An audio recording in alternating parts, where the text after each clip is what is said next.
En 1890, el conde José Ignacio de Balmaceda conoció a María Caridad bajo circunstancias que la alta sociedad cubana jamás habría aprobado, un contrato secreto para darle un heredero. Durante el breve año que compartieron, el amor entre ellos floreció, desafiando el frío acuerdo que los unió, y convirtiéndose en una pasión genuina que prometía un futuro juntos. Hasta que una tragedia durante el parto, y un secreto enterrado por 30 años, amenazaron con revelar que todo lo que él creía saber sobre ella, sobre su amor y sobre su muerte, podría haber sido una dolorosa mentira. La verdad oculta por el tiempo y el dolor, estaba a punto de emerger de la forma más inesperada, demostrando que algunos secretos no pueden permanecer enterrados para siempre, sin importar cuánto se intente.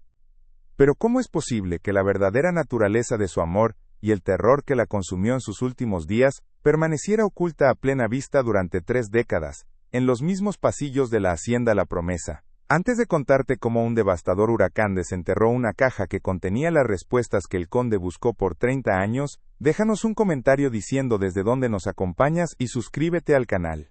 Créeme, no querrás perderte la cadena de eventos que esta revelación desencadenó, una historia que demuestra que el pasado siempre encuentra la manera de volver para cobrar sus deudas, sin importar cuánto tiempo haya transcurrido. La hacienda La Promesa, en 1920, ya no era el epicentro de la vida social de La Habana. Se había convertido en un mausoleo viviente, un reflejo del alma de su dueño, el conde José Ignacio. Sus vastos salones, donde antes resonaban las risas y la música, ahora estaban sumidos en un silencio casi sepulcral, con los muebles cubiertos por sábanas blancas, que parecían fantasmas esperando un regreso que nunca llegaría. El aire estaba impregnado de un olor a madera húmeda y a flores marchitas, un aroma a decadencia, que se aferraba a las paredes como el propio luto del conde. El silencio no era paz, sino el peso de una pregunta sin respuesta que se había solidificado con el tiempo, convirtiendo la majestuosa propiedad en una prisión de recuerdos y dudas. Cada día en la vida del conde era una réplica exacta del anterior, una rutina metódica diseñada para evitar el pensamiento, para mantener a raya el dolor. A sus 65 años, su figura era rígida, su semblante severo, pero sus ojos delataban una fractura profunda. Supervisaba las plantaciones de azúcar con un desinterés mecánico, cenaba solo en el inmenso comedor, frente a un puesto vacío que nadie se había atrevido a ocupar en 30 años, y pasaba las noches en su biblioteca. No leía. Simplemente se sentaba frente al único retrato que existía de María Caridad, una pintura que él mismo encargó en secreto, buscando en sus ojos pintados la respuesta a la pregunta que lo atormentaba. ¿Fue real su amor, o solo la actuación final de una mujer cumpliendo su parte de un contrato? Este tormento silencioso había envenenado la única relación que le quedaba, la que tenía con su hijo Eladio. Criado para ser un heredero, no un hijo, Eladio de Balmaceda era un hombre de 30 años tan frío y distante como los pasillos de la hacienda. Creció en la ausencia de una madre a la que solo conocía por ese retrato y por el silencio sepulcral de su padre. Sentía un profundo resentimiento hacia José Ignacio, no por la falta de afecto, sino por la incapacidad de hablar, de explicar, de compartir el peso de esa pérdida. Para Eladio, su propia existencia se sentía como el resultado de un acuerdo comercial, una transacción cuyo costo emocional nunca le fue revelado, y la figura de María Caridad no era un recuerdo amoroso que los unía, sino un abismo insondable que los separaba. La comunidad de la alta sociedad habanera había dejado de presionar al conde para que se casara de nuevo. Con el tiempo su luto se convirtió en una excentricidad aceptada. Los murmullos en los clubes y salones de té ya no eran de compasión, sino de una curiosidad morbosa. Lo llamaban el hombre que lo perdió todo el día que lo ganó todo, una frase cruel que resumía la paradoja de su vida. El nacimiento de su heredero había coincidido con la muerte del único amor verdadero que había conocido. José Ignacio era consciente de su reputación, pero no le importaba. Se había convertido en un recluso voluntario en su propia fortuna, prisionero de un misterio que solo él conocía y que nadie más parecía entender en su verdadera y dolorosa dimensión. Para comprender la profundidad de su tragedia, es necesario retroceder a 1889. José Ignacio era entonces un hombre pragmático, orgulloso y obsesionado con la perpetuación de su linaje. Sin esposa y sin herederos, la presión de su título y de su familia era inmensa. Fue entonces cuando, a través de intermediarios discretos, encontró a María Caridad. Ella era una mujer sin fortuna ni conexiones. Una joven cuya dignidad y mirada triste lo cautivaron desde el primer instante. Le propuso un acuerdo impensable. Ella gestaría a su heredero a cambio de seguridad financiera y una vida sin preocupaciones. Era una solución drástica, un pacto que desafiaba todas las convenciones sociales, pero para él, era la única salida. Ella, por razones que él nunca llegó a comprender del todo, aceptó. Lo que comenzó como un arreglo comercial, sin embargo, pronto se transformó en algo mucho más profundo. Durante los meses que María Caridad vivió en La Promesa, presentada a la sociedad como una prima lejana que necesitaba cuidados, su relación trascendió los límites del contrato. José Ignacio descubrió en ella una inteligencia aguda, una bondad inesperada y una fortaleza que lo desarmaba. Las conversaciones en los jardines al atardecer, las noches leyendo juntos en la biblioteca y la manera en que ella comenzó a devolverle la vida a la casa, llenándola de flores frescas, rompieron la coraza de pragmatismo del conde. Se enamoró de ella con una intensidad que nunca había creído posible, y para su asombro y felicidad, ella pareció corresponderle con la misma pasión. Pero fue en las últimas semanas de su embarazo cuando una sombra inexplicable comenzó a cernirse sobre ella. La alegría que ambos habían compartido se desvaneció, reemplazada por una profunda y silenciosa tristeza en María Caridad. Se volvió distante, sus ojos constantemente anclados en un miedo que no nombraba. José Ignacio intentó por todos los medios descubrir la causa de su angustia. Le suplicó que confiara en él, le aseguró que nada ni nadie podría hacerles daño, pero ella se negaba a hablar, respondiendo a sus preguntas con evasivas, o con un silencio que lo desesperaba. Esa angustia no revelada se convirtió en una barrera invisible entre ellos. Murió durante el parto, llevándose la razón de su tormento a la tumba, y dejando al conde con un hijo en brazos y una herida abierta en el alma. 2 personas en la hacienda eran testigos silenciosos del tormento del conde, cada uno a su manera. Isabel, la anciana ama de llaves, había sido la única confidente de María Caridad, era una mujer de lealtad inquebrantable. Pero esa lealtad estaba dividida. Sabía fragmentos de la verdad, había visto el miedo en los ojos de la joven, pero una promesa hecha en un lecho de muerte, la mantenía en silencio. Por otro lado, estaba el doctor Morales, el médico de la familia, y el único amigo que le quedaba a José Ignacio. Visitaba la hacienda con regularidad, preocupado por el deterioro físico y mental del conde, intentando sin éxito romper el muro de silencio que lo rodeaba. Ambos intuían que la muerte de María Caridad no fue solo una complicación médica sino la culminación de un sufrimiento secreto. El huracán que azotaría la costa 30 años después aún no era más que una brisa lejana en el Caribe, pero en La Promesa, la tormenta emocional llevaba 3 décadas sin amainar. El epicentro de este huracán silencioso era la habitación de María Caridad, en el ala oeste de la mansión. José Ignacio la había sellado no con llave, sino con una orden tácita que nadie se atrevía a desobedecer. Isabel era la única autorizada a entrar una vez por semana para quitar el polvo y ventilar. El cuarto permanecía intacto, como una fotografía tridimensional del último día de su vida.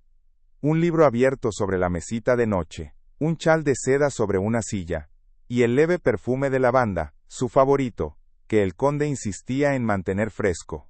Para la sociedad de la época, este acto era una excentricidad que bordeaba la locura, una debilidad impropia de un hombre de su posición, que debía mostrar fortaleza y seguir adelante.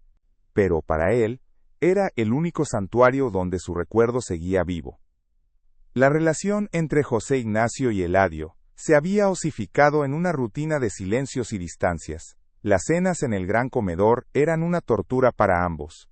El tintineo de los cubiertos contra la porcelana era el único sonido que rompía la quietud, un eco metálico en el vacío que dejaba la silla desocupada de María Caridad. Eladio, con la mandíbula apretada, observaba a su padre, quien comía con una concentración metódica, sus ojos fijos en el plato, evitando cualquier contacto visual. El resentimiento de Eladio no nacía de la falta de cariño, sino de la ausencia de explicaciones. Se sentía como un espectro, el resultado tangible de una historia que le era negada, un recordatorio viviente de un amor y una tragedia de los que no sabían nada, excepto que habían definido por completo la vida del hombre que se sentaba frente a él, tan cerca y a la vez tan inalcanzable. La sociedad habanera, con su estricto código de conducta, había dictado su sentencia sobre el conde de Balmaceda mucho tiempo atrás. En los primeros años, hubo intentos de presentarle a viudas respetables y a jóvenes debutantes, pero su rechazo cortés y su evidente desinterés terminaron por agotar la paciencia de las casamenteras. Su luto dejó de ser una tragedia para convertirse en un estigma social. Se convirtió en el conde aislado, un hombre que había renunciado a sus deberes sociales por aferrarse a un fantasma. Los hombres de su clase lo veían como alguien que había perdido el rumbo, un terrateniente poderoso que permitía que el dolor lo consumiera en lugar de dominarlo, como se esperaba de un varón de su linaje. Su aislamiento era, en parte, una elección, pero también el resultado de un mundo que no tenía espacio para un dolor tan profundo y duradero. A menudo, en la soledad de su biblioteca, la mente de José Ignacio volvía a una tarde específica, pocas semanas antes del parto. La había encontrado en el jardín de las orquídeas, su lugar favorito, con la mirada perdida y las manos entrelazadas sobre su vientre. Él se sentó a su lado, tomó su mano, y le preguntó qué la afligía. «Es solo el miedo de una madre primeriza», respondió ella, con una sonrisa que no llegó a sus ojos. Pero él sabía que era más que eso. Vio un terror genuino en su mirada, una angustia que parecía provenir de una amenaza externa, no de una ansiedad interna. Le prometió protección, le juró que nada ni nadie podría dañarlos. Ella solo negó con la cabeza y le suplicó que no preguntara más. «Confía en mi amor, es lo único que importa», le dijo. Esa frase que en su momento lo consoló, se había convertido en la espina más dolorosa de su memoria. Isabel, la ama de llaves, era la guardiana de dos lealtades en conflicto. Por un lado, su devoción al conde era absoluta, lo había visto crecer y ahora lo veía marchitarse. Por otro, la promesa que le hizo a María Caridad en su lecho de muerte era sagrada. «No le digas nada, Isabel, protégelo de esta inmundicia. Que me recuerde feliz», le susurró la joven con su último aliento. Isabel había cumplido. Durante 30 años, observó el tormento de José Ignacio, sabiendo que poseía una pieza del rompecabezas que podría aliviar su sufrimiento, pero también desatar un escándalo que destruiría el honor de la familia. Cada vez que lo veía sentado frente al retrato, con esa expresión de dolor perdido, sentía el peso de su silencio como una carga física. Su lealtad a la muerta estaba matando lentamente al vivo, y esa contradicción la consumía día a día. Los rituales del conde eran la armadura que lo protegía de la locura.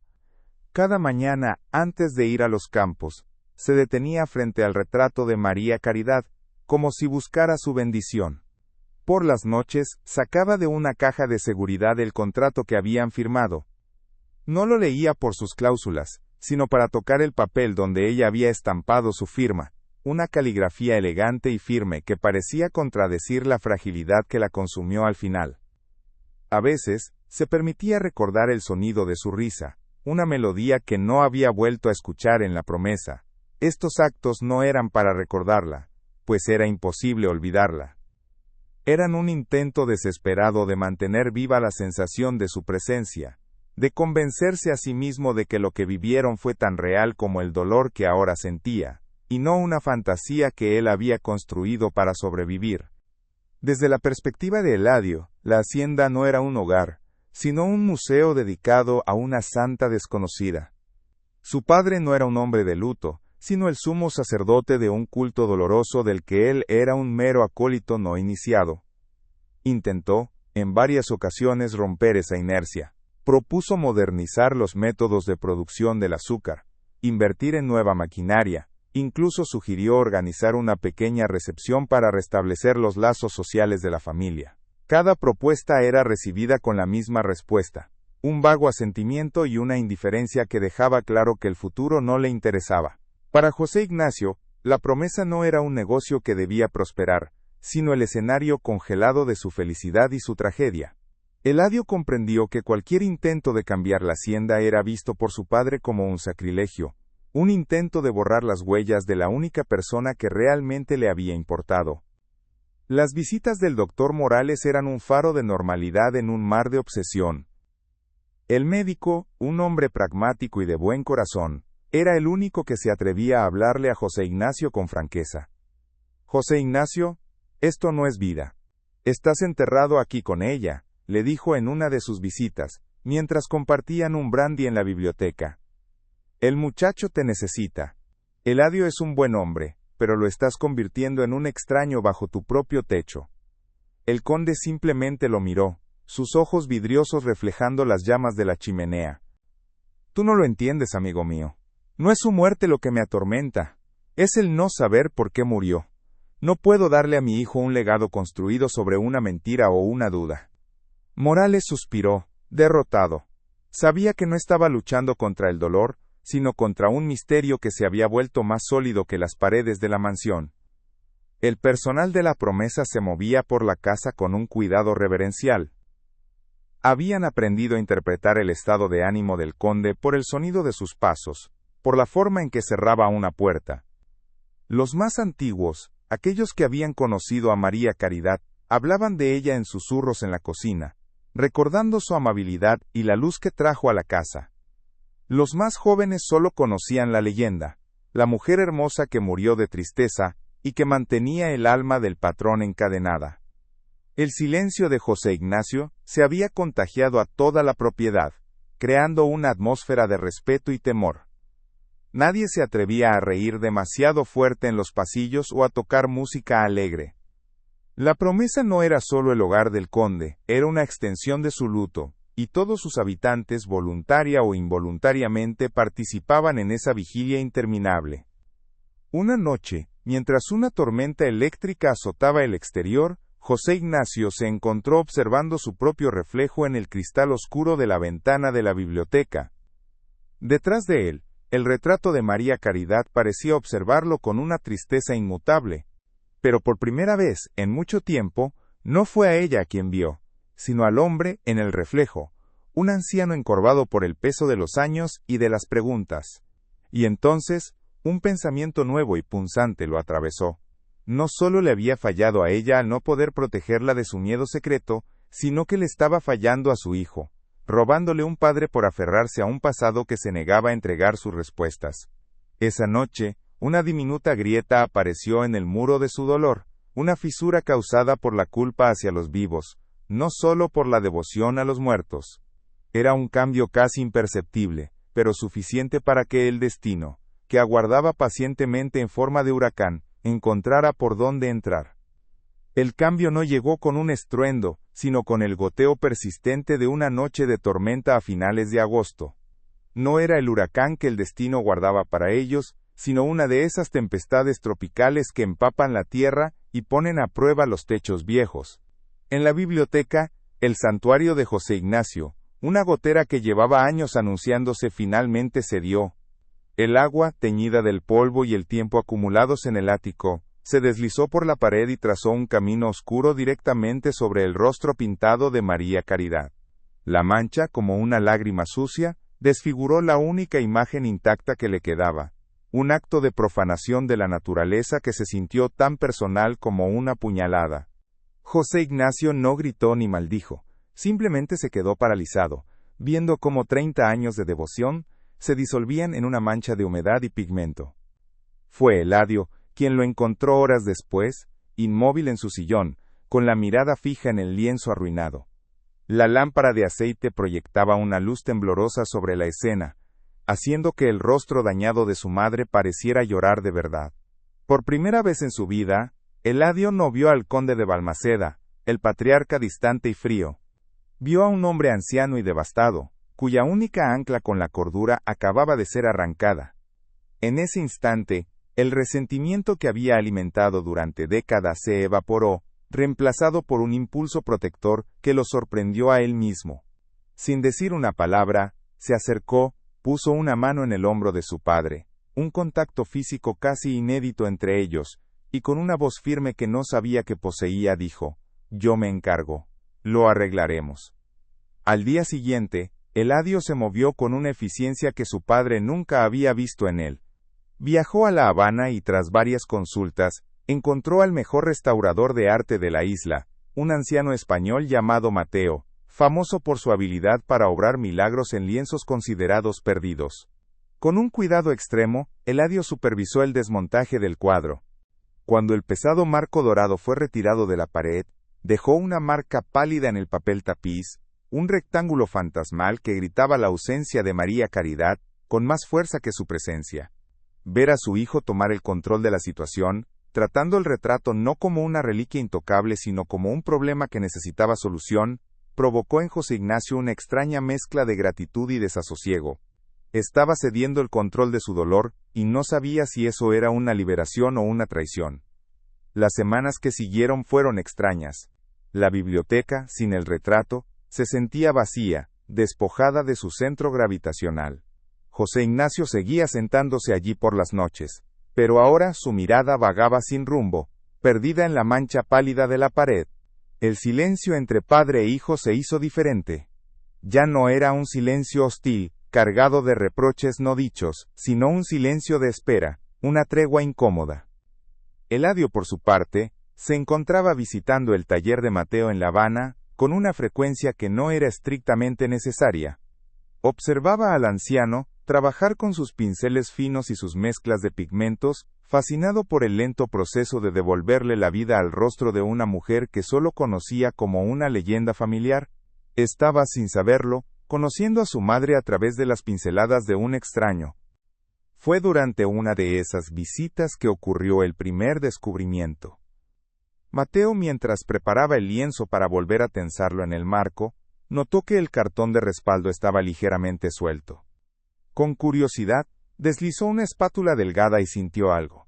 Con cuidado, retiró el respaldo y encontró un pequeño sobre amarillento, pegado a la madera del bastidor. Dentro no había una carta, sino algo mucho más íntimo. Una pequeña orquídea prensada, la flor favorita de María Caridad, y un trozo de papel doblado.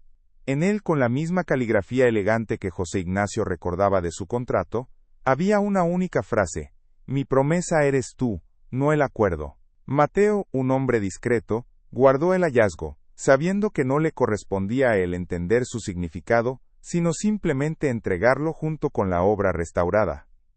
El día que Eladio regresó a la promesa con el retrato, la tensión en la casa era palpable. José Ignacio lo esperaba en la entrada, sus manos temblando ligeramente. El cuadro, impecable, fue colgado de nuevo en su lugar, el rostro de María Caridad sonriendo una vez más desde la pared, sin rastro de la herida que la había desfigurado. Una vez que los sirvientes se retiraron, Eladio se acercó a su padre. No le entregó el sobre de inmediato. En su lugar, lo miró a los ojos y le dijo: «Creo que esto te pertenece». Estaba escondido detrás del lienzo. Le tendió el pequeño sobre, un gesto que se sintió tan monumental como mover una montaña. José Ignacio lo tomó, sus dedos rozando los de su hijo, y sintió el papel quebradizo bajo su tacto. Al abrirlo, la fragilidad de la orquídea prensada, que casi se deshizo en polvo, le encogió el corazón. Luego leyó la nota. 1, 2, 3 veces. «Mi promesa eres tú, no el acuerdo». Esas 7 palabras hicieron lo que 30 años de luto no habían logrado. Rompieron el dique de su autocontrol. Un sollozo seco y desgarrado escapó de su garganta, y las lágrimas que había mantenido prisioneras durante 3 décadas, finalmente corrieron por su rostro. No eran lágrimas de tristeza, sino de una abrumadora y dolorosa vindicación. Ella lo había amado. No era una fantasía, no era una ilusión construida para soportar la pérdida. Era real. Levantó la vista hacia Eladio, y en sus ojos no había distancia, solo una gratitud tan profunda que no necesitaba palabras. Esa noche, por primera vez, José Ignacio habló. No le contó a Eladio sobre el contrato ni sobre el chantaje, pues aún no conocía esa parte de la historia. Pero le habló de su madre como persona. Le describió su risa, su manía de tararear mientras arreglaba las flores, la forma en que debatía con él sobre libros en la biblioteca. Le contó cómo ella había llenado la casa de una luz que él creía extinta para siempre. Mientras hablaba, Eladio escuchaba en silencio, viendo cómo la figura mítica de su madre se transformaba en una mujer de carne y hueso, una mujer que había amado y había sido amada. El retrato en la pared ya no parecía el ícono de una santa inalcanzable, sino el recuerdo de una persona real, cuya felicidad había sido tan tangible como el dolor que su ausencia había causado. Este momento no borró 30 años de distancia, pero abrió una puerta que ambos creían sellada para siempre. Eladio comenzó a ver a su padre no como un carcelero de recuerdos, sino como un hombre que había sufrido una pérdida inimaginable, agravada por una duda que lo había carcomido por dentro. El respeto comenzó a reemplazar al resentimiento. Comprendió que el silencio de su padre no era una forma de castigo hacia él, sino una penitencia autoimpuesta. La dinámica en la promesa cambió sutilmente. Las cenas seguían siendo silenciosas, pero ahora era un silencio compartido, menos pesado. A veces, sus miradas se cruzaban sobre la mesa, y en lugar de desviar la vista, sostenían el contacto por un segundo, un reconocimiento tácito de que algo fundamental entre ellos había comenzado a sanar. El retrato restaurado se convirtió en un nuevo símbolo. Ya no era solo el santuario privado de José Ignacio, sino un punto de conexión entre padre e hijo. Ocasionalmente, Eladio se encontraba entrando en la biblioteca solo para mirarlo, tratando de encontrar en los rasgos pintados un eco de la mujer que su padre le había descrito. La nota, José Ignacio la guardó en la misma caja de seguridad donde conservaba el contrato, pero su significado era opuesto. Uno era un documento legal que los había unido, el otro era un testamento de amor que los había validado. El conde aún no lo sabía, pero este pequeño hallazgo era solo el preludio. El destino, habiendo visto que el muro entre padre e hijo comenzaba a agrietarse, se preparaba para dar el golpe final, un golpe que llegaría con la furia de un huracán y desenterraría la verdad completa, sin importar a quién destruyera en el proceso. Eladio, por su parte, sintió un cambio profundo dentro de sí mismo. La revelación de la nota no solo humanizó a su madre, sino que también redefinió su propia existencia. Ya no se sentía meramente como el producto de una transacción comercial, el resultado de un contrato fríamente calculado. Era el hijo de un amor real, un amor que había sido lo suficientemente fuerte como para ser reafirmado en secreto. Esta nueva perspectiva comenzó a erosionar la coraza de cinismo que había construido a su alrededor. Empezó a interesarse genuinamente por el legado de la promesa, no como una obligación hereditaria, sino como el escenario donde se había desarrollado una historia de amor tan intensa. Por primera vez, sintió que pertenecía a ese lugar, no solo por sangre sino por emoción. Isabel, la ama de llaves, observaba estos cambios con una mezcla de esperanza y temor. Vio la nueva cercanía entre el conde y su hijo, notó las conversaciones más largas y el menor peso en el aire. Se alegraba por ellos, pero el secreto que guardaba se sentía más pesado que nunca. La pequeña nota había traído consuelo, pero ella sabía que era solo una verdad a medias. Conocía la causa del miedo que consumió a María Caridad, y sabía que la verdad completa era mucho más oscura y peligrosa. Cada vez que veía a José Ignacio sonreír levemente al mirar el retrato, sentía una punzada de culpa. Estaba bien permitir que viviera en esa paz recién encontrada, sabiendo que estaba construida sobre un cimiento incompleto y frágil, que podría derrumbarse en cualquier momento. El doctor Morales también notó la transformación durante su siguiente visita. Encontró a José Ignacio no en la penumbra de la biblioteca, sino supervisando la poda de las orquídeas en el invernadero, algo que no hacía en años. El conde parecía más ligero, su postura menos encorvada.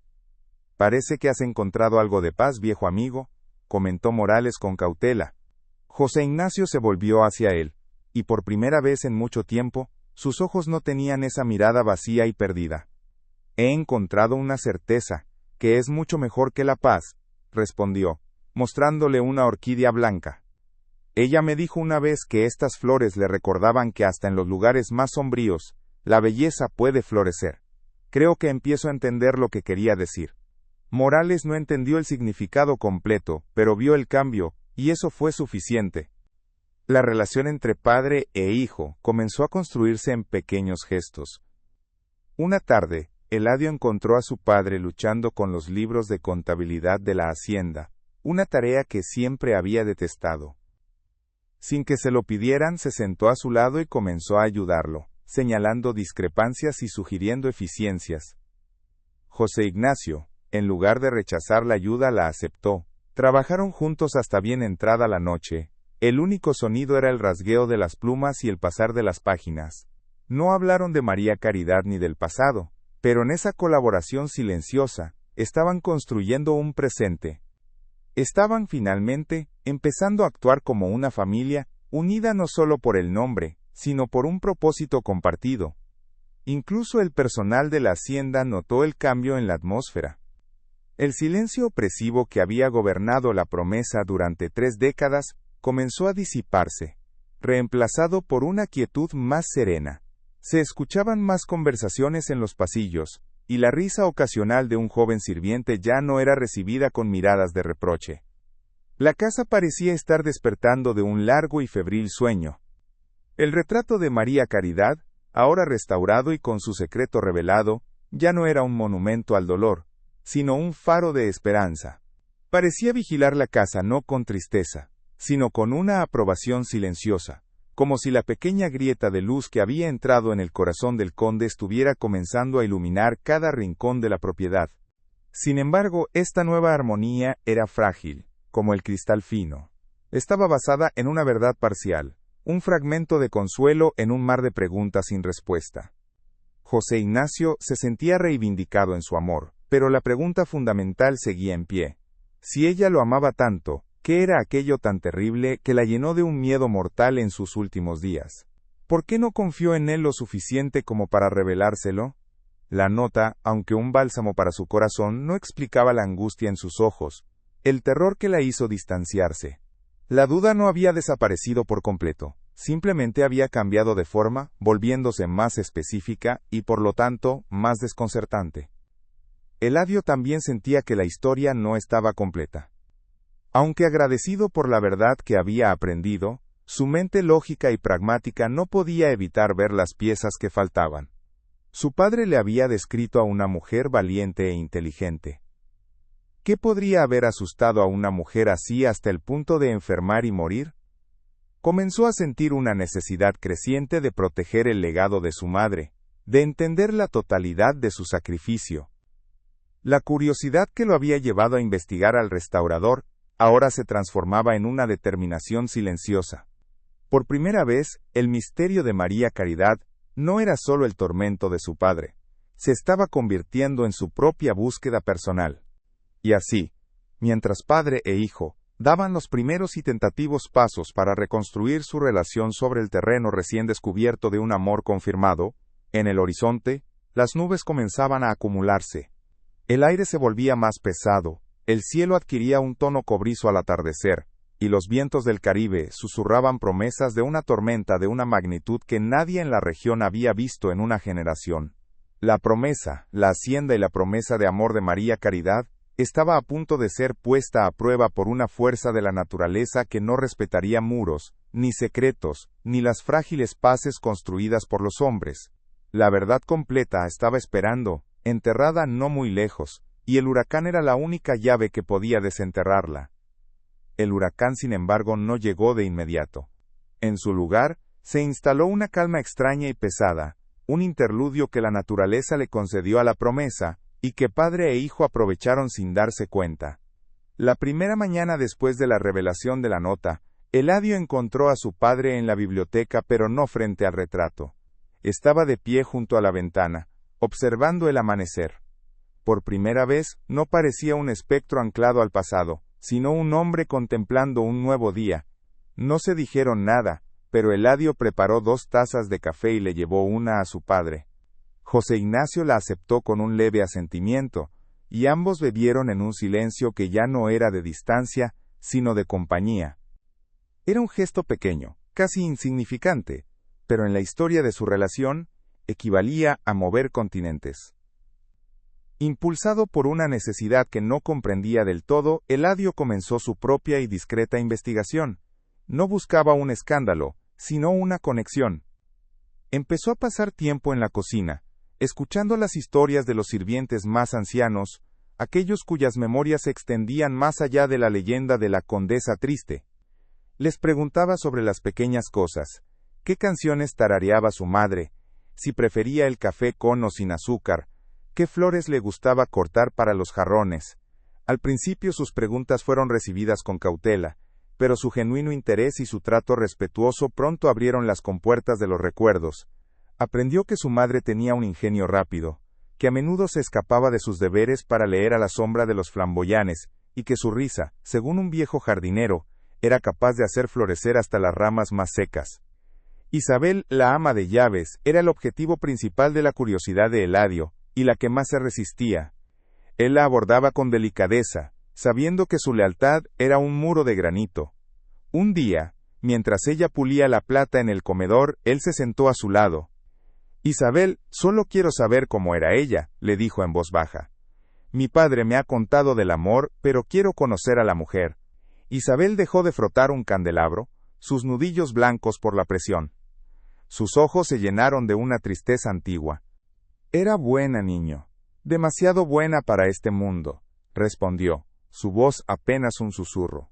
Le contó que María Caridad pasaba horas enseñándole a leer a una de las jóvenes sirvientas, un acto de generosidad impensable para la época. Era un fragmento, una pieza más del rompecabezas, pero Isabel no diría más. Su promesa a la muerta aún sellaba sus labios. Una tarde, José Ignacio encontró a Eladio en el Jardín de las Orquídeas, el santuario personal de María Caridad. Eladio estaba observando una delicada orquídea blanca, la misma variedad que su madre había prensado. En lugar de retirarse a su soledad, el conde se acercó. A ella le fascinaba cómo podían crecer en la corteza de los árboles viejos, dijo José Ignacio, su voz resonando en la quietud del invernadero. Decía que eran un recordatorio de que la vida más hermosa a menudo se aferra a lo que otros consideran muerto. Era la primera vez que compartía un recuerdo tan personal, una filosofía de vida de ella. Eladio lo miró, y la pregunta que había estado ardiendo en su interior finalmente salió, formulada con el mayor cuidado posible. Padre, ¿alguna vez te pareció que tenía miedo? La pregunta quedó suspendida en el aire húmedo, cargada con el peso de 30 años. La reacción de José Ignacio no fue de ira ni de evasión, sino de una profunda y agotada resignación. Se sentó en un banco de piedra, el cuerpo de repente pesado, como si la pregunta le hubiera quitado las fuerzas. Miedo no es la palabra correcta, Eladio, respondió, con la mirada perdida entre las flores exóticas. Era terror. Un terror silencioso, que la devoraba desde adentro. En las últimas semanas, cada vez que la puerta se abría de repente, o cuando escuchaba pasos inesperados en el pasillo, saltaba como un animal asustado. Yo le ofrecí protección. Le juré que nada podría hacerle daño bajo mi techo, pero era como si el peligro del que huía no fuera algo que yo pudiera ver o combatir. Era una sombra, y esa sombra se la llevó. La confesión fue un golpe para Eladio, transformando el misterio de una tristeza poética en la cruda realidad de una amenaza tangible. Esta nueva cercanía obligó a José Ignacio a enfrentarse a la verdad más incómoda de todas, el origen de la presencia de María Caridad en la promesa. El amor había sido real, sí, pero había nacido de un contrato, de un acuerdo que, a los ojos de la sociedad y quizás incluso a los de su propio hijo, era sórdido. Una noche, en la soledad de su biblioteca, sacó la caja fuerte. Dentro, uno al lado del otro, estaban el contrato legal, con sus cláusulas frías y su lenguaje transaccional, y la pequeña nota con la orquídea prensada. Eran los dos polos de su historia, el pacto y la promesa.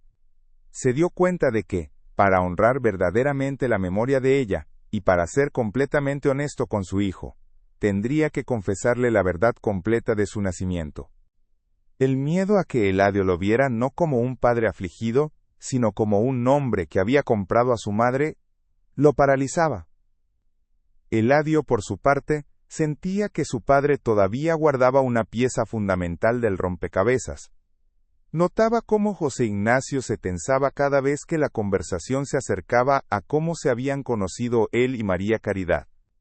Usaba frases vagas como circunstancias del destino, o un encuentro afortunado. La lógica de Eladio le decía que había algo más, algo que su padre consideraba vergonzoso o doloroso.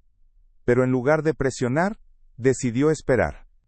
Su resentimiento había sido reemplazado por una paciencia que nunca supo que poseía. Entendió que su padre estaba recorriendo un camino de 30 años de silencio, y que forzarlo solo lo haría retroceder. Su papel, ahora, no era el de un acusador, sino el de un compañero de viaje, dispuesto a esperar en cada recodo del doloroso camino de la memoria. El cambio en la dinámica de la promesa no pasó desapercibido. La noticia de que el conde y su hijo estaban por primera vez actuando como una familia, se extendió por los círculos sociales de La Habana. Llegó una invitación para una pequeña recepción en la mansión de un viejo socio comercial. Para sorpresa de todos, especialmente de Eladio, José Ignacio aceptó. Era la primera vez en casi 3 décadas que asistirían juntos a un evento social. La noche de la recepción, mientras se preparaban, se encontraron en el gran salón. José Ignacio, en su traje oscuro, parecía un hombre fuera de su tiempo. Eladio, a su lado, representaba una nueva era. Se miraron en el reflejo de un gran espejo, y por un instante, no fueron el conde y su heredero, sino simplemente un padre y un hijo, a punto de enfrentar al mundo juntos. La recepción fue una prueba de fuego. Los invitados los observaban con una curiosidad apenas disimulada. Las conversaciones se detenían cuando pasaban, y los susurros seguían su estela. Algunos intentaban conversar con José Ignacio, pero sus respuestas eran cortas y distantes. Se sentía como un animal enjaulado, expuesto después de años de reclusión. Fue Eladio quien manejó la situación con una gracia inesperada. Desviaba las preguntas indiscretas, presentaba a su padre con un orgullo protector, y navegaba por el mar de miradas con una calma que impresionó al propio conde. En un momento, una anciana dama, conocida por su falta de tacto, le comentó a José Ignacio: «Es una alegría verlo de nuevo entre los vivos, conde. Su hijo es el vivo retrato de usted». José Ignacio, sin apartar la vista de Eladio, respondió en voz baja pero firme: «Se equivoca, él tiene la fortaleza de su madre». Abandonaron la fiesta temprano. El viaje de regreso a la promesa se hizo en silencio, pero era un silencio cargado de un nuevo entendimiento. Al llegar mientras subían la gran escalinata, Eladio se detuvo. «Gracias por lo que dijiste esta noche», le dijo a su padre, sobre ella. José Ignacio se detuvo a su vez y puso una mano en el hombro de su hijo, el mismo gesto que Eladio había hecho la noche que el retrato se arruinó, cerrando un círculo. «No fue un cumplido, Eladio, fue la verdad. Una verdad que he tardado demasiado en reconocer».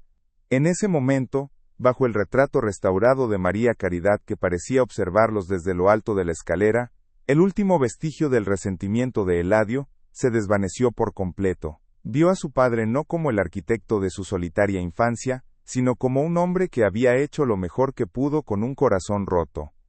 Los días siguientes estuvieron marcados por una creciente sensación de normalidad. Padre e hijo comenzaron a desayunar juntos en el porche, discutiendo los precios del azúcar y los planes para la cosecha. José Ignacio empezó a delegar más responsabilidades en Eladio, no como un deber, sino con una confianza genuina en su criterio. Eladio, a su vez, abordaba cada tarea con un vigor renovado, sintiendo por primera vez que estaba construyendo sobre un legado que ahora entendía y respetaba. La promesa dejó de ser un mausoleo para convertirse, lentamente, en un hogar. Las sábanas que cubrían los muebles del salón principal fueron retiradas, y la luz del sol entró en habitaciones que habían estado en penumbra durante una generación. La vida, tímidamente, estaba regresando a la hacienda. Una tarde, mientras revisaban unos mapas antiguos de la propiedad en la biblioteca, Eladio señaló la pequeña y ruinosa capilla familiar, ubicada en el extremo más alejado de los terrenos. «Nunca he estado allí dentro», comentó casualmente. «Isabel siempre dice que ha estado cerrada desde antes de que yo naciera». José Ignacio desvió la mirada del mapa, y una sombra cruzó su rostro. «¿Tu madre solía ir allí a rezar?», dijo en voz baja. «Después de su muerte. No encontré razón para volver a abrirla. Se sentía como un lugar sagrado que había sido profanado por la tragedia». La capilla, otro lugar sellado por el dolor, se convirtió en un nuevo punto de interés para Eladio. Intuía que los lugares que su madre había frecuentado eran los que guardaban las piezas restantes de su historia, sin saber cuán proféticas serían sus suposiciones. Mientras la paz se asentaba en la hacienda, el mundo exterior comenzaba a enviar señales de inquietud. El calor se volvió sofocante, el aire tan quieto y pesado que se sentía difícil respirar. Los atardeceres teñían el cielo de un naranja violáceo que los viejos campesinos observaban con aprensión. Hablaban en susurros del tiempo de ciclón, de cómo el mar se retiraba antes de atacar con furia. En La Promesa, el personal comenzó a asegurar las contraventanas y a reforzar los techos de los barracones, un ritual anual que esta vez se sentía diferente, más urgente. La naturaleza parecía estar conteniendo la respiración, acumulando una energía formidable justo más allá del horizonte. Eladio sintió la tensión en el aire, pero la interpretó como una metáfora de su propia situación familiar. Sentía que estaban en un punto de inflexión, que la calma que habían alcanzado era preciosa pero frágil. Una noche, no pudo dormir. Se asomó a la ventana de su habitación, y vio una luz encendida en la biblioteca. Bajó y encontró a su padre de pie frente al retrato, pero esta vez su expresión no era de dolor, sino de una profunda concentración, como si estuviera tratando de hacerle una pregunta a la mujer del cuadro, una pregunta que aún no se atrevía a formular en voz alta. Eladio se quedó en el umbral, sin querer interrumpir, sintiendo que ambos estaban en la víspera de algo monumental. La noche antes de que el huracán tocara tierra, el viento comenzó a gemir, un sonido bajo y lastimero que se colaba por las grietas de la vieja mansión. Padre e hijo cenaron juntos, la conversación forzada, ambos distraídos por el creciente lamento del exterior. Después de la cena, en lugar de retirarse cada uno a su rincón, se quedaron en el porche cubierto, observando cómo los relámpagos iluminaban las nubes oscuras en la distancia, sin el sonido del trueno. No hablaban del pasado ni del futuro, solo observaban el espectáculo ominoso de la naturaleza. Por primera vez, estaban enfrentando una amenaza juntos, como aliados. Eran un frente unido, sin saber que la tormenta que se avecinaba no solo pondría a prueba los cimientos de su hogar, sino que también arrancaría de raíz el último y más oscuro secreto de María Caridad. La conexión que habían forjado en las últimas semanas se convirtió en un ancla en medio de la creciente tormenta. Mientras el viento azotaba las palmeras hasta casi quebrarlas, José Ignacio compartió con Eladio historias de otros huracanes que La Promesa había soportado. Habló no como un conde, sino como un hombre cuya vida estaba ligada a esa tierra, a sus ciclos de destrucción y renacimiento. Eladio escuchaba, y en las palabras de su padre encontró una historia de resiliencia, que se convirtió en un reflejo de su propia familia. Estaban hechos de la misma madera que esa casa, viejos, marcados por las tormentas, pero aún en pie. Esa noche, la víspera de la devastación, fue la más cercana que habían estado nunca. Eladio, sintiendo una extraña premonición, subió a la habitación sellada de su madre. La puerta no estaba con llave, solo cerrada por el peso de la costumbre. Al entrar, el aire era inmóvil, impregnado de un débil aroma a lavanda. Todo estaba como ella lo había dejado. Sobre el tocador, encontró un pequeño libro de poemas con una cinta marcando una página. El poema hablaba de un amor que era a la vez un refugio y una jaula. Por primera vez, Eladio no sintió la presencia de un fantasma, sino la de una mujer joven y compleja, atrapada entre un gran amor y un miedo aún mayor. Sostuvo el libro en sus manos, sintiendo que era una clave, aunque aún no sabía para qué puerta. Mientras tanto, en la planta baja, Isabel realizaba su propio ritual. Fue a la pequeña capilla privada de la casa, un lugar que rara vez se usaba, y se arrodilló. No rezó por protección contra la tormenta, sino por el perdón. Le pidió a María Caridad que la perdonara por el silencio que estaba a punto de romperse. Tenía la certeza, una convicción profunda y aterradora, de que la tormenta que llegaba no era de viento y agua, sino de verdad. Sabía que los secretos enterrados, como los muertos inquietos, a menudo son arrastrados a la superficie por las aguas más turbulentas. Su lealtad había llegado a su fin, ahora solo quedaba prepararse para las consecuencias. José Ignacio, incapaz de encontrar la paz, caminaba por la biblioteca. El gemido del viento parecía llevar la voz de María Caridad, susurrando las advertencias que él no había sabido escuchar. Se detuvo frente al contrato y la nota, Su historia de amor y dolor, resumida en 2 trozos de papel. La pregunta que lo había atormentado durante 30 años regresó con la fuerza del huracán. ¿Qué era más fuerte, el amor que ella le profesaba, o el secreto que la mató? Se dio cuenta de que la respuesta no solo definiría su pasado, sino que también determinaría si él y Eladio podrían tener un futuro. Se preparó para la tormenta, sin saber que también se estaba preparando para la respuesta final. El huracán llegó al anochecer, no como una tormenta, sino como una bestia desatada. El viento rugía con una furia primitiva, arrancando árboles de raíz y convirtiendo la lluvia en proyectiles horizontales que golpeaban los muros de la promesa como si quisieran derribarlos. Dentro, padre e hijo se movían en una coreografía silenciosa y eficiente, asegurando las últimas ventanas, colocando cubos bajo las goteras que inevitablemente aparecían.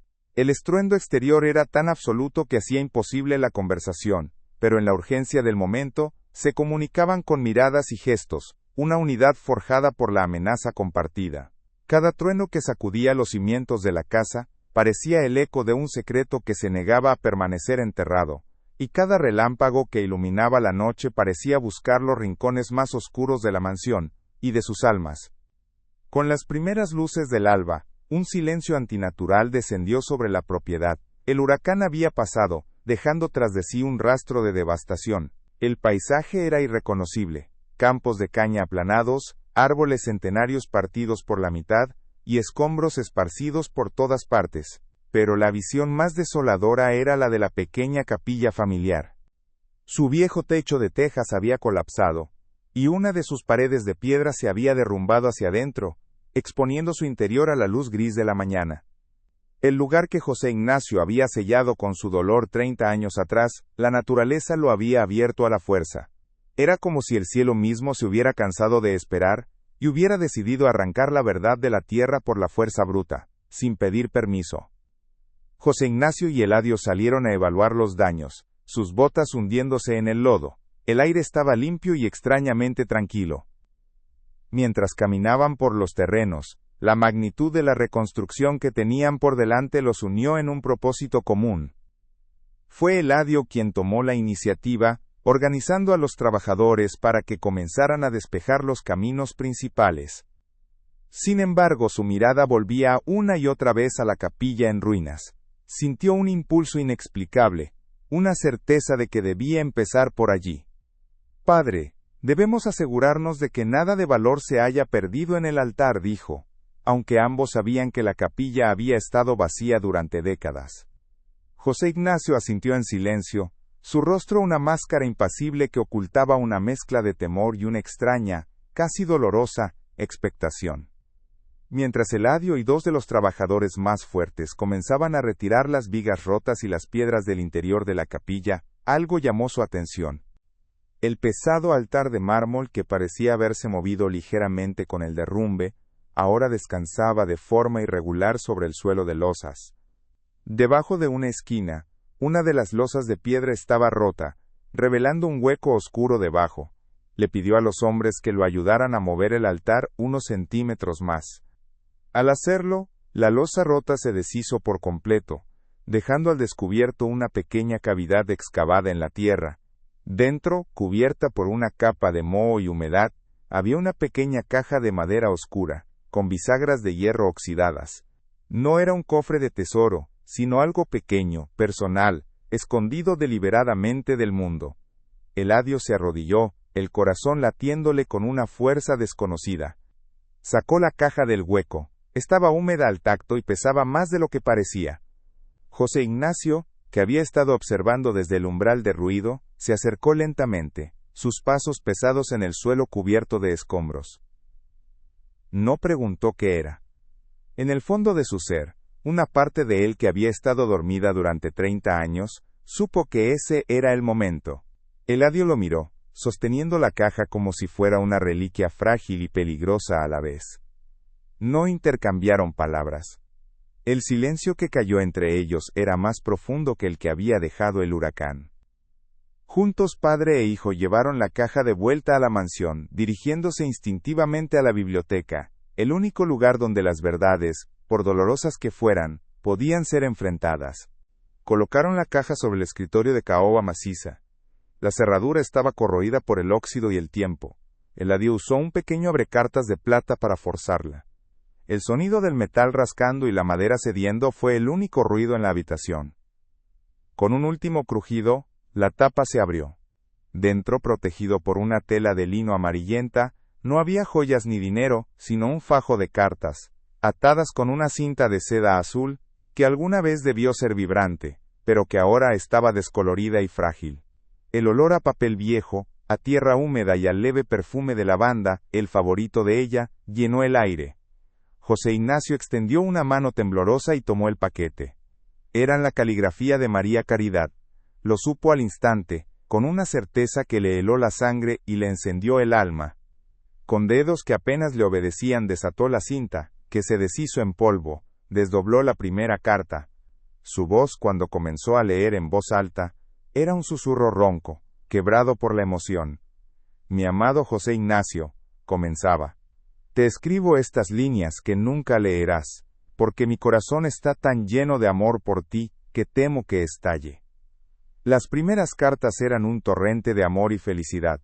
Describía su asombro por haberse enamorado del hombre del contrato, su alegría por llevar a su hijo, y sus sueños de un futuro juntos, una vez que el acuerdo fuera cosa del pasado, y solo quedara su familia. Eladio escuchaba, y las lágrimas corrían por su rostro sin que se diera cuenta, llorando por la felicidad que sus padres habían compartido y que a él le había sido negada. Pero a medida que José Ignacio avanzaba, el tono de las cartas cambió drásticamente. La alegría dio paso a una ansiedad creciente, y luego a un miedo palpable. Una sombra se ha cernido sobre nuestra felicidad, mi amor, escribió ella en una carta fechada 6 semanas antes de su muerte. Alguien sabe. Alguien conoce nuestro acuerdo y ha venido a mí en tu ausencia. Me exigen silencio y dinero a cambio de no desatar un escándalo que destruiría tu honor y marcaría a nuestro hijo para siempre. El aire en la biblioteca se volvió gélido. El terror silencioso que José Ignacio había visto en sus ojos, la angustia que la consumió, finalmente tenía un nombre: chantaje. No era el miedo al parto ni la culpa por su acuerdo, era una amenaza externa, real y despiadada. Las siguientes cartas eran un descenso al infierno. María Caridad describía los encuentros secretos con el chantajista, cómo su presencia la aterrorizaba, cómo la amenaza de la ruina pública la estaba enfermando. No puedo decírtelo, mi amor, escribió en una de las últimas cartas, la caligrafía temblorosa y manchada por lo que parecían ser lágrimas. Tu orgullo es tan grande como tu bondad, y te enfrentarías a él, lo que solo empeoraría las cosas. Prefiero llevar esta carga sola que verte arrastrado a la inmundicia por mi culpa. Y entonces, en la última carta, escrita apenas unos días antes de dar a luz, dio la pista que lo cambiaría todo. No sé su nombre, pero su rostro me resulta familiar. Siempre aparece después de las visitas de tu primo Javier, y sus ojos tienen la misma mirada codiciosa de un jugador desesperado. El nombre Javier resonó en la biblioteca como un disparo. José Ignacio dejó caer las cartas sobre el escritorio, su rostro pálido como la cera. Javier, su primo, el hombre que siempre estaba endeudado, que lo envidiaba por su título y su fortuna, el que era el siguiente en la línea de sucesión, si él moría sin un heredero.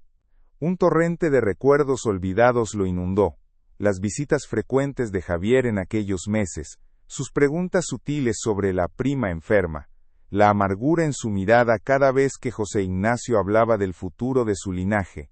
No había dos personas. El chantajista no era un extraño, el chantajista era Javier. La verdad, tan monstruosa y simple, lo dejó sin aliento, como si le hubieran dado un puñetazo en el estómago.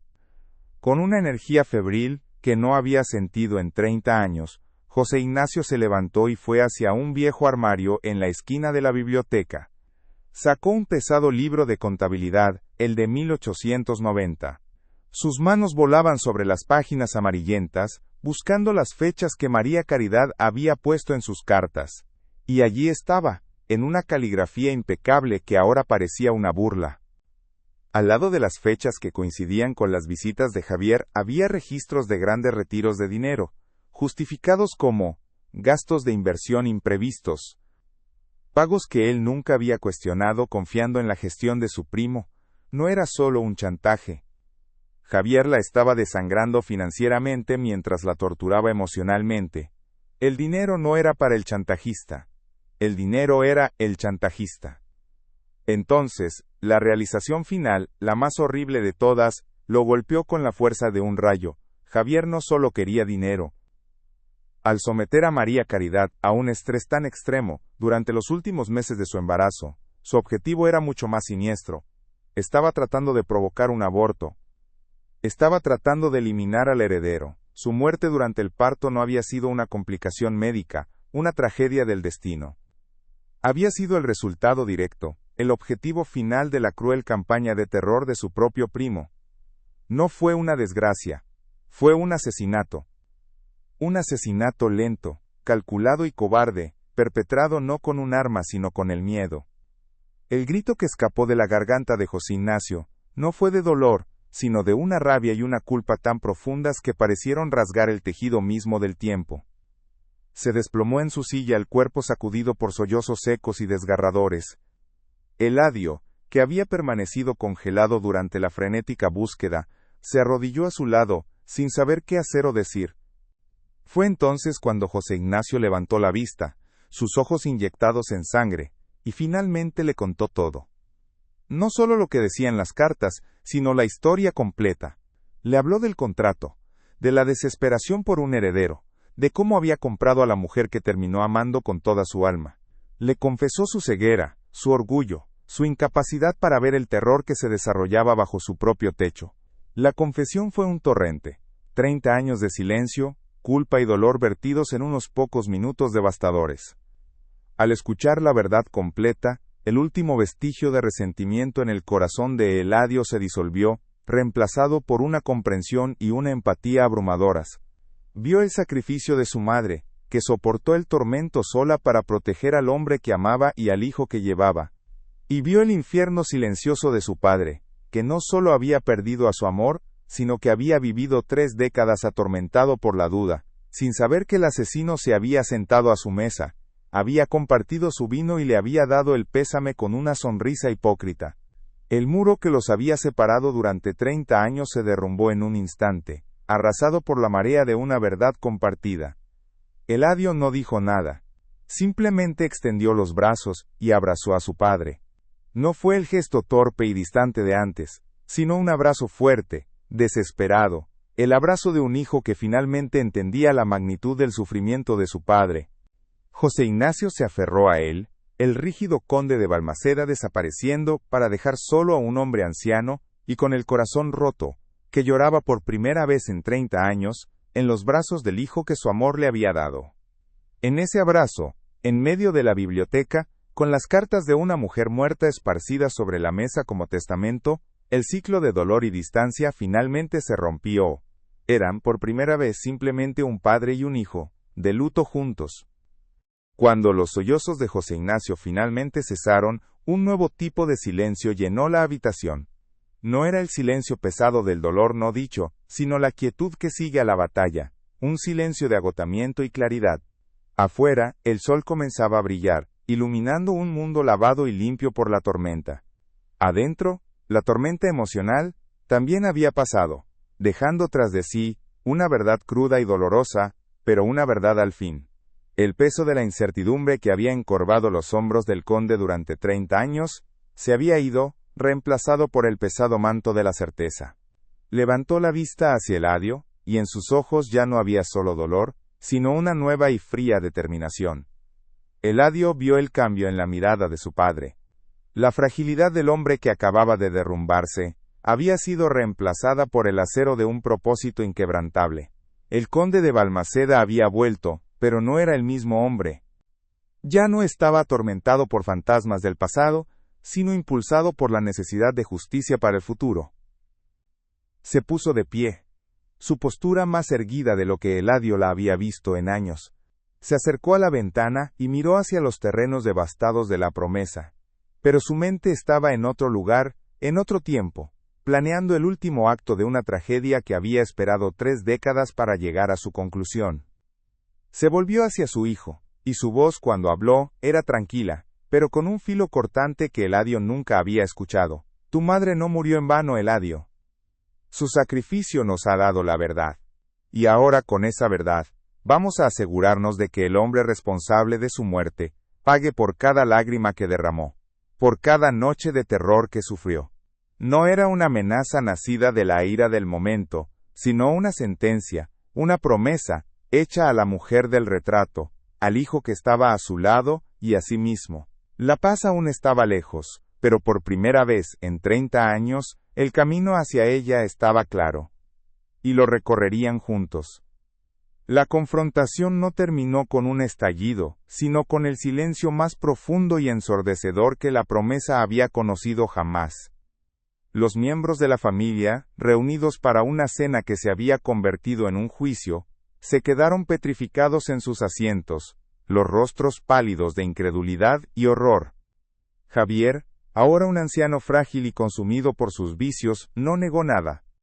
Simplemente se encogió en su silla, un hombre desmoronado bajo el peso de una verdad que lo había alcanzado 30 años tarde. José Ignacio y Eladio permanecieron de pie, uno al lado del otro, no como acusadores triunfantes, sino como los únicos sobrevivientes de un naufragio largamente postergado. En ese instante, la fractura que había dividido a la familia Balmaceda se hizo visible, una grieta irreparable que separaba a los que sabían la verdad de los que habían vivido en la ignorancia. No hubo un llamado a las autoridades. Para la gente de su clase, el escándalo público era un destino peor que la prisión. El castigo de Javier fue más sutil, y en muchos sentidos, más cruel. Fue borrado. Su nombre fue eliminado de los registros familiares, sus invitaciones revocadas, sus deudas pagadas, con la condición de que desapareciera de Cuba para siempre. Fue un exilio social y familiar, una muerte en vida que lo despojó de todo lo que valoraba, su estatus, su apellido, su lugar en el mundo. Mientras su barco zarpaba del puerto de La Habana una semana después, nadie fue a despedirlo. Para la alta sociedad, Javier de Balmaceda simplemente había dejado de existir, un fantasma más en una isla ya llena de ellos. Su partida no trajo celebración, solo el sombrío alivio que sigue a la amputación de un miembro gangrenado. La noticia, a pesar de los intentos por contenerla, se extendió como un reguero de pólvora por los salones y clubes de La Habana. La historia del conde de Balmaceda, su amante secreta y el primo traidor, se convirtió en la comidilla de la temporada. Pero la reacción no fue la que José Ignacio había temido. Sí, hubo morbo y susurros, pero también había algo más, un respeto a regañadientes. En una sociedad que valoraba el honor por encima de todo, la historia de una mujer que había soportado un tormento indecible para proteger al hombre que amaba, y la de un conde que había esperado 30 años para vengar su memoria, tenía los tintes de una leyenda trágica. Dejaron de ver a José Ignacio como un excéntrico consumido por el luto, y comenzaron a verlo como el protagonista de una historia de amor y lealtad más grande que la vida misma. José Ignacio y Eladio enfrentaron la tormenta social juntos. Unas semanas después de la confesión, hicieron su primera aparición pública, asistiendo a la ópera. Cuando entraron en el palco familiar del Gran Teatro de La Habana, un silencio expectante recorrió la sala. Pero en lugar de miradas de juicio, encontraron miradas de una intensa curiosidad. Padre e hijo se sentaron, con la espalda recta, presentando un frente unido e inquebrantable. No desafiaban a la sociedad, simplemente se negaban a esconderse de ella. Su dignidad silenciosa fue más elocuente que cualquier declaración. Esa noche, demostraron que la verdad, aunque dolorosa, les había dado una fuerza que ninguna mentira podría haberles proporcionado. El murmullo que lo siguió no era de escándalo, sino de asombro. De vuelta en la promesa, la verdadera transformación comenzó. La hacienda, durante tanto tiempo un mausoleo del dolor, comenzó a despertar. Fue Eladio quien dio la primera orden, una mañana, con una voz clara y firme que resonó en el gran salón. Abran todas las ventanas, quiten las sábanas de los muebles. Quiero que la luz y el aire entren en esta casa de nuevo. El personal, que había vivido bajo la sombra del luto durante una generación, Se movió con una energía renovada, como si también ellos hubieran sido liberados de una carga. El sonido de las contraventanas al abrirse y el sol inundando los salones polvorientos, fue como el primer aliento de la hacienda después de 30 años de asfixia. La promesa finalmente comenzaba a hacer honor a su nombre. José Ignacio observó este renacimiento no con la melancolía que podría haberse esperado, sino con una serena aprobación. Ceder el control a Eladio no fue una abdicación, sino una transferencia de legado. Vio en su hijo no solo la fortaleza de su madre, sino también una sabiduría y un pragmatismo, que él mismo había perdido en el laberinto de su dolor. Permitió que Eladio reorganizara la gestión de la plantación, que redecorara las habitaciones de invitados, que llenara los jarrones con flores frescas, tal como lo hacía María Caridad. Cada cambio no era un borrado del pasado, sino una afirmación del futuro. Estaba aprendiendo que la mejor manera de honrar a los muertos no es vivir en su tumba, sino construir sobre los cimientos que dejaron atrás. El cambio más significativo tuvo lugar con el retrato de María Caridad. Una tarde, por orden de José Ignacio, fue descolgado de la sombría biblioteca. No fue guardado ni escondido, sino que fue trasladado al lugar más prominente de la casa, sobre la chimenea del gran salón principal, el corazón de la vida social de la mansión. Ya no era un ícono privado de dolor, sino la matriarca reconocida de la familia Balmaceda, su mirada amable y fuerte presidiendo sobre todos los que entraban. Fue un acto de reconocimiento público, una declaración de que su lugar en esa casa y en esa familia era legítimo e inamovible. Ahora su memoria no era un secreto que debía ser protegido, sino un legado que debía ser celebrado. Las cartas encontradas en la capilla fueron tratadas con una reverencia similar. José Ignacio mandó a hacer una caja de cedro finamente tallada. Colocó las cartas dentro, junto con la pequeña orquídea prensada y la nota que habían encontrado detrás del retrato. La caja no fue guardada en una caja fuerte, sino que fue colocada sobre el escritorio de la biblioteca, a la vista de todos. Se convirtió en el testamento de la familia, un recordatorio tangible del amor, el sacrificio y la verdad que los había redefinido. A veces, Eladio entraba y leía algunos pasajes, no para revivir el dolor, sino para escuchar la voz de su madre, para sentir la fuerza de su amor y la profundidad de su devoción. Isabel, la anciana ama de llaves, encontró su propia paz en esta nueva era de apertura. Liberada de su promesa por la revelación de la verdad, finalmente pudo compartir sus recuerdos con Eladio. Le contó pequeñas historias que solo ella conocía. La forma en que a María Caridad le gustaba caminar, descalza por el césped después de la lluvia. Su risa contagiosa, cuando intentaba aprender a bailar danzón con las sirvientas. Su infinita paciencia al enseñarle a leer a una de las jóvenes. Estas anécdotas, triviales para el mundo, eran tesoros para Eladio. Llenaron los contornos de la mujer del retrato, dándole color, sonido y calidez. Finalmente, no solo conocía la historia de su madre, sentía que la conocía a ella. Esta comprensión más profunda de su madre solidificó la transformación de Eladio. El resentimiento y el cinismo que lo habían definido se evaporaron por completo, reemplazados por un tranquilo sentido de propósito. Era el hijo de María Caridad, una mujer que había enfrentado el terror con un coraje silencioso, y de José Ignacio, un hombre que había amado tan profundamente que había detenido el tiempo por ella. Aceptó su herencia no como un título o una fortuna, sino como un legado de resiliencia y amor. Su trabajo en la promesa ya no era una obligación, sino una forma de honrar a la mujer que había dado su vida para que él tuviera una, y al padre que había pasado su vida esperando para poder compartirla verdaderamente con él. La rutina diaria en la promesa se asentó en una nueva normalidad. Las cenas en el gran comedor ya no eran una tortura silenciosa. Padre e hijo hablaban, discutiendo los precios del azúcar, la política en La Habana, o simplemente compartiendo anécdotas del día. La silla vacía que había sido un monumento a la ausencia durante 30 años fue finalmente retirada. Su eliminación no fue un acto de olvido, sino de aceptación. El espacio que dejaba ya no era un vacío, sino un lugar lleno por los recuerdos compartidos y la presencia del otro. Aprendieron a reír de nuevo en esa casa, un sonido que al principio parecía extraño y casi sacrílego. pero que pronto se convirtió en la banda sonora de su nueva vida. El personal de la hacienda reflejaba este cambio. La atmósfera de miedo reverencial hacia el conde fue reemplazada por un profundo y cálido respeto. Veían a un hombre que había emergido de una larga noche, y a su hijo, que lo había guiado fuera de la oscuridad. La promesa, bajo la dirección conjunta de padre e hijo, comenzó a prosperar de una manera que no lo había hecho en décadas. Las innovaciones que Eladio había propuesto años atrás fueron implementadas, combinando la tradición que su padre representaba con la visión de futuro que él aportaba. La hacienda se convirtió en un modelo de eficiencia, y más importante aún, en un lugar donde la gente trabajaba con un sentido de orgullo y pertenencia. Un día, varios meses después de la tormenta, José Ignacio llevó a Eladio al lugar donde había estado la capilla en ruinas.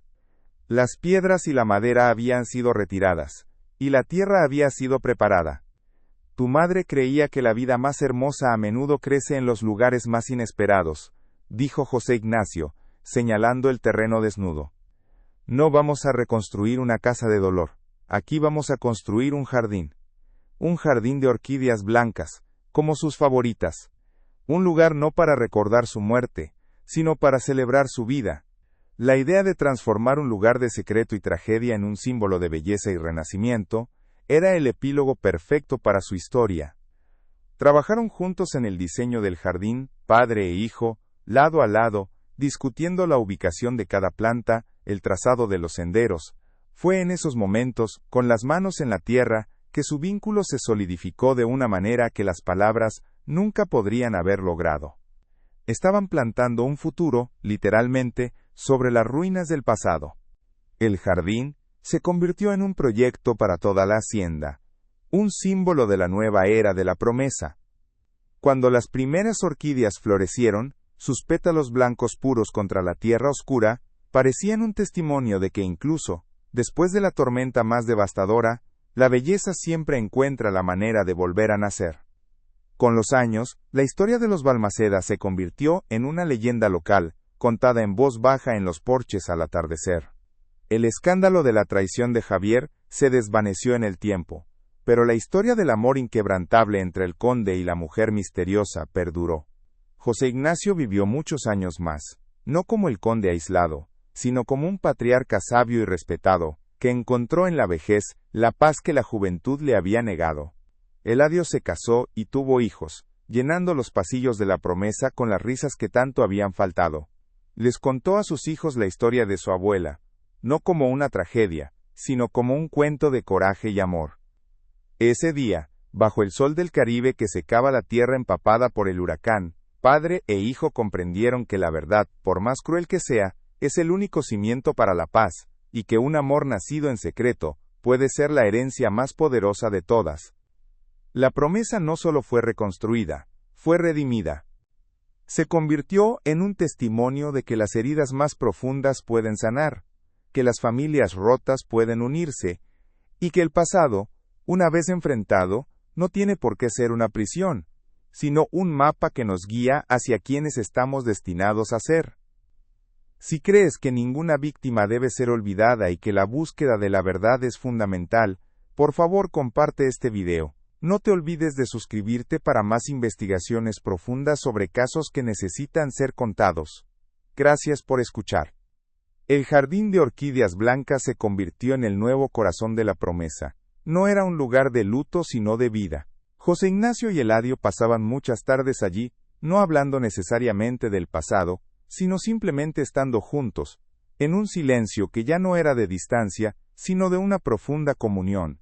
Cada flor que se abría era un testimonio de la vida que había nacido de la tragedia, un recordatorio de que la memoria de María Caridad no era una sombra que los perseguía, sino una luz que ahora los guiaba. El jardín se convirtió en un símbolo para todos en la hacienda, la prueba de que incluso la tierra más arrasada por la tormenta puede volver a florecer, y que la belleza a menudo echa sus raíces más fuertes en el suelo del dolor. Era la resignificación de su historia, transformando un lugar de secretos enterrados en un espacio de paz visible y tangible para todos. La transformación de José Ignacio fue la más profunda de todas. El hombre que había vivido como un fantasma en su propia casa durante 3 décadas, finalmente regresó al mundo de los vivos. Ya no era el conde aislado, sino un patriarca que había encontrado una serenidad tardía.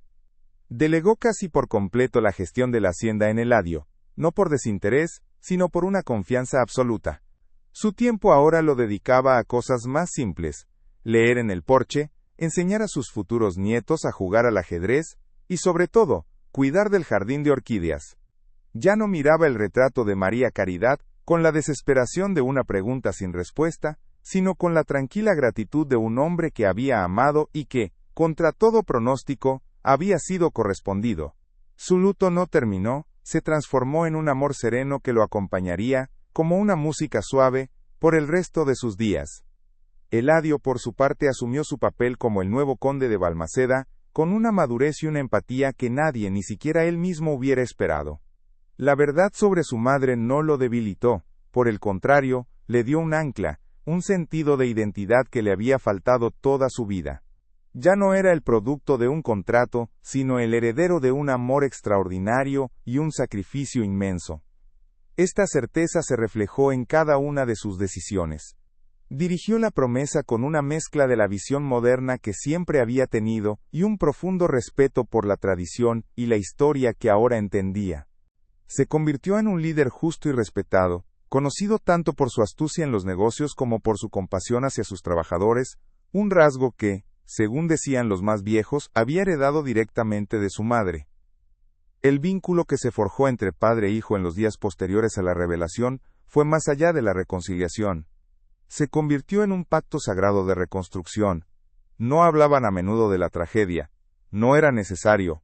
La verdad compartida se había convertido en el cimiento invisible de su nueva relación. Se entendían con miradas, con gestos, con silencios compartidos en el jardín de orquídeas. José Ignacio vio en Eladio no solo al hijo que había anhelado, sino al hombre en el que se había convertido gracias a la fortaleza de su madre. Y Eladio vio en su padre, no al carcelero de un secreto, sino a un hombre que había soportado un sufrimiento inimaginable por amor. Su relación no era la de un padre y un hijo que habían superado sus diferencias, sino la de dos sobrevivientes que habían aprendido a navegar juntos las aguas tranquilas después de la tormenta de sus vidas. Con el tiempo la promesa volvió a ser un lugar de celebración. Eladio se casó con una mujer de La Habana, una joven inteligente y de buen corazón, que no se dejó intimidar por las leyendas que rodeaban a la hacienda. Ella trajo consigo la risa y la música de vuelta a los grandes salones. Pronto, las voces de los niños resonaron en los pasillos que durante tanto tiempo solo habían conocido el eco del silencio. José Ignacio, en su vejez, se convirtió en un abuelo adorado, contando a sus nietos historias no de fantasmas y tristezas, sino de la valentía de su abuela, una mujer cuyo amor era tan fuerte que podía hacer florecer flores blancas incluso en los lugares más oscuros. La casa finalmente estaba cumpliendo la promesa de su nombre, ser un refugio de felicidad y un hogar para las generaciones venideras. La memoria de María Caridad no fue borrada, ni santificada en exceso. Fue integrada en la vida diaria de la familia de una manera natural y amorosa. Su retrato en el salón principal ya no era un objeto de veneración distante, sino el de una presencia familiar. Los niños le daban los buenos días al pasar, y en las grandes celebraciones familiares, Eladio siempre levantaba su copa en un brindis silencioso hacia ella. Las cartas, guardadas en su caja de cedro, se convirtieron en una reliquia familiar, leídas en privado en los aniversarios, no para reavivar el dolor, sino para recordar la lección fundamental de su historia, que el amor verdadero no se mide por la ausencia de dificultades, sino por la fuerza para enfrentarlas, incluso en soledad. El legado de su historia se extendió más allá de los muros de la promesa, se convirtió en una lección silenciosa para la alta sociedad que los había juzgado. Demostró que el honor no reside en mantener las apariencias a toda costa, sino en la valentía de enfrentar la verdad, por dolorosa que sea. La familia Balmaceda, que había estado al borde del colapso por un secreto, se había vuelto más fuerte y unida que nunca gracias a la revelación. Enseñaron sin proponérselo que la verdadera nobleza no está en el título ni en la sangre, sino en la capacidad de perdonar, de reconstruir y de transformar el dolor más profundo en una fuente de sabiduría y fortaleza. José Ignacio vivió para ver a sus nietos correr por el jardín de orquídeas. En sus últimos años, encontró una paz que parecía casi imposible. La culpa que lo había carcomido durante 3 décadas se había disuelto, reemplazada por la certeza de que había hecho lo correcto al final. Había honrado la memoria de María Caridad, había recuperado a su hijo, y había asegurado el futuro de su linaje sobre una base de verdad y amor. Murió una tarde tranquila, sentado en su sillón en el porche, con la mirada perdida en las flores blancas del jardín. No hubo agonía ni tormento, solo el sereno final de un hombre que, después de una larga y dolorosa travesía, finalmente había llegado a casa. Eladio enterró a su padre en el pequeño cementerio familiar, no lejos del jardín de orquídeas. Sobre la tumba de José Ignacio colocó una simple lápida de mármol con una inscripción: «Amó una vez, pero amó para siempre». No había un lugar físico para enterrar a su madre, pero su verdadero monumento no era de piedra, sino de flores vivas y de una familia que existía gracias a su sacrificio. Eladio comprendió entonces que el amor de sus padres no había sido una tragedia, sino una historia de redención. Un amor que comenzó con un contrato, que fue puesto a prueba por la traición y que fue silenciado por la muerte, pero que, al final, había triunfado sobre el tiempo, el silencio y el olvido. La historia nos enseña que el amor que llega después del luto no es un reemplazo sino una continuación. Para José Ignacio y Eladio, el amor que construyeron juntos no borró la ausencia de María Caridad, sino que le dio un nuevo significado. Fue un pacto de reconstrucción, una promesa mutua de que su sacrificio no sería en vano. Aprendieron que honrar a los que hemos perdido no significa detener nuestras vidas en el momento en que se fueron, sino llevar su esencia con nosotros mientras continuamos viviendo, permitiendo que su memoria ilumine nuestro camino en lugar de oscurecerlo. Su vínculo fue la prueba de que el amor más fuerte puede nacer de la pérdida más profunda. La memoria del pasado, por tanto, no se apaga, se resignifica. El contrato que una vez fue una fuente de vergüenza y secreto, se convirtió en el prólogo improbable de una gran historia de amor. La hacienda, que fue una prisión de recuerdos dolorosos, se transformó en un santuario de vida y esperanza. Y el silencio, que durante 30 años fue un abismo que los separaba, se convirtió en el lenguaje de una comprensión tan profunda que no necesitaba palabras. José Ignacio y Eladio no olvidaron el dolor, pero aprendieron a llevarlo no como una carga que los hundía, sino como la quilla que estabilizaba su barco en las aguas de la vida. Al final, la historia del conde de Balmaceda y María Caridad no es solo una crónica de secretos familiares y amores prohibidos. Es un relato sobre la resiliencia del espíritu humano. Nos recuerda que la verdad, por más tiempo que permanezca enterrada, siempre encuentra la manera de salir a la luz, a menudo de las formas más inesperadas, y que cuando lo hace tiene el poder no solo de destruir, sino también de sanar, de unir y de liberar. La tormenta que azotó la promesa, no solo derribó muros de piedra, sino también las barreras que los hombres construyen alrededor de sus corazones. El legado que dejaron no fue de riqueza ni de títulos, sino algo mucho más perdurable, la certeza de que el amor es la única fuerza capaz de trascender la muerte y el tiempo, y que el acto más valiente que un ser humano puede realizar no es evitar el sufrimiento, sino enfrentarlo, atravesarlo y emerger del otro lado, no intacto, sino transformado, con el corazón lleno de las cicatrices que cuentan la historia de haber vivido y amado plenamente. Aquel día, bajo el sol del Caribe que secaba la tierra empapada por el huracán, padre e hijo comprendieron que la verdad, por más cruel que sea, es el único cimiento para la paz, y que un amor nacido en secreto puede ser la herencia más poderosa de todas. Porque al final, no somos definidos por los secretos que guardamos, sino por el coraje que se necesita para revelarlos, y la gracia con la que vivimos a la luz de lo que nos enseñan.